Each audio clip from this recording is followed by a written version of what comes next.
So, what are the benefits of volunteering at the registry? Well, you get to be a part of this community. You sometimes get to see the show. However, we like to just warn people that you get to see the show, but it's sort of like you get to keep one eye on the show while you keep your eye on something else. And we do like to set that up right from the start, because sometimes people will take an ushering shift thinking, well, it's fantastic, I just need to sit in the audience and watch the show, and after the show goes in, I'm basically just an audience member. But you're not quite. You're keeping your eye on the audience. You're making sure that there are no emergencies that a resident may need to assist with. Nobody's filming or using their camera. If somebody needs to access an emergency exit, we're there to help. So, but you get to be part of this great organization, get plugged into some of the events that go on here, and it can lead to bigger things. If you are a person who's interested in theater as a career, this is definitely a great way to start. There are acting opportunities with JM Drama and their summer musical. The board of directors is a volunteer board, but that's something that happens after you've gotten to know you've gotten to know us, and you move a little bit further forward. If we have an 8 o'clock show, I'm normally here at 6:30. We open our doors shortly after 7, and then the theater doors around 7:30. So there's kind of different time frames of what we need to get done. So that's our very low-tech box office. We don't do debit or credit or anything like that. It's all cash. And then once I have all that set up, you guys are usually starting to arrive for your shifts. Then I'll normally assign you, what you need to do, whether you're an usher or helping me with direct kind of greeting, or whether you're doing concessions.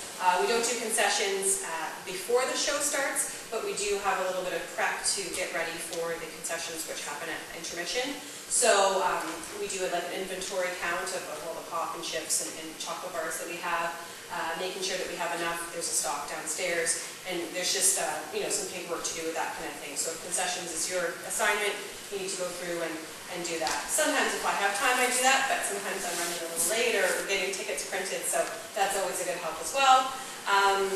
And then once we open the doors, we make sure we're all ready. We open the doors.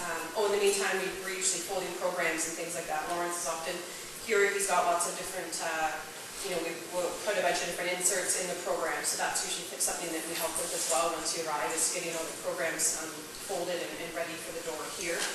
We open the doors. I do ticket sales. If people already have their tickets, they're welcome to mingle in the lobby here before we actually open the doors to the theater. So another role is kind of standing at the outside of these doors, making sure people don't come in, because often there's sound checks and things from the performers going on at that time. And then once we're ready, once the performers are ready, and once Alan and the tech people and everyone is ready, then we usually open these doors. And then one of the roles, we usually have 1 or 2 people here. One person is checking the tickets, ripping the tickets, and another person is handing them the program. So that is a role, usually a 2-person role here, and then helping people find seats. It's first come, first served basis for seating as well. So sometimes there can be a bit of a lineup, really depends on how busy the show is at that point. And then just letting people know, if they ask where the washrooms are. And then once you guys start volunteering, I'll teach you things like where all the fire exits are. That's very important as well. We do have an elevator for wheelchairs at the back of the building, so that's something that before a show starts, it's a key-operated elevator. So sometimes if a person comes to the front door and they have a wheelchair, I might ask one of you guys to go and meet them around back and then operate that elevator so they can come up to this level.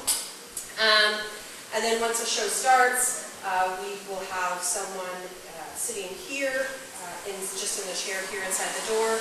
And then there's usually someone kind of waiting around the back door, because there's always that 1 or 2 latecomers, so we usually reserve a few seats along the side here for latecomers, and we can kind of get them into the show at kind of a natural break in the song or performance, whatever's happening.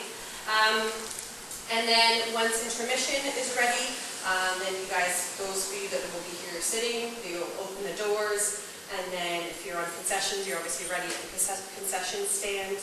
You'll be then selling all the pop and chips, not chips, sorry, pop and water and chocolate bars. They're all $2, it's really easy math.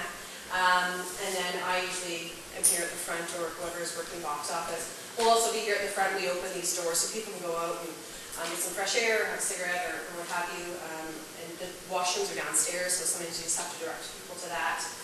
Helping out anyone with the elevator if we need to do that on intermission. And then we usually 15 or 20 minutes. I keep an eye on that kind of thing, and when we're ready to get everyone in, there's some lights we dim and kind of just get everyone back in here for the rest of the show. And then you just take your places again where you were, and then when the show's over again, opening the doors and just making sure everyone leaves the theater safely. We should do a cleanup here of the theater itself, so we don't allow open cans or anything, but if they want a water bottle, that's usually okay. It really depends on what the show is. So we just clean up any water bottles or the programs, that kind of thing at the end. And once everything's kind of cleaned up, then you're done.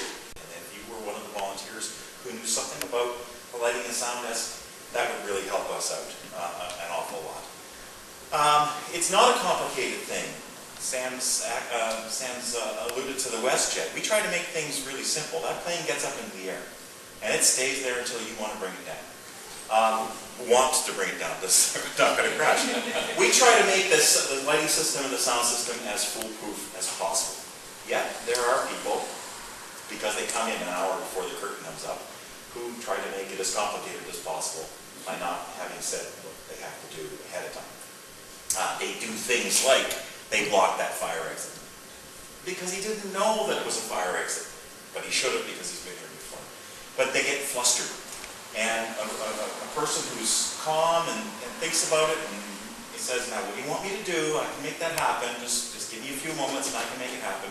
And go up there and make it all happen. You will be a god to them, and that's really all that we're asking for, is to make that person's visit here in this theater more comfortable. So the lighting is all white. It's 5 from the front and 6 from the side and 6 from the top. And if that's not enough, I got 2 more there that'll just whack this place out, and it's too bright. It's that simple. The sound desk, some of my sound engineer friends said, "Why did you go and buy another analog desk?" I said, "Because people are afraid of digital sound desks, and I don't want people to be afraid of it. I'll be able to teach the 2 or 1.5 people how that sound desk works in about 5 minutes. But if you fly in it 1 hour before your curtain and you don't know which buttons to push, then there's a panic. And that volunteer technician could help that panic disappear. And then I would suggest to you, you can go away. You don't have to stay for the show. Last night's show was, I believe, in Serbian. That might not be your cup of tea. So if you wanted to go home because you didn't understand a single thing they were saying or singing, then I think that you could have, once they were underway. And that's what we hope for some of the technicians.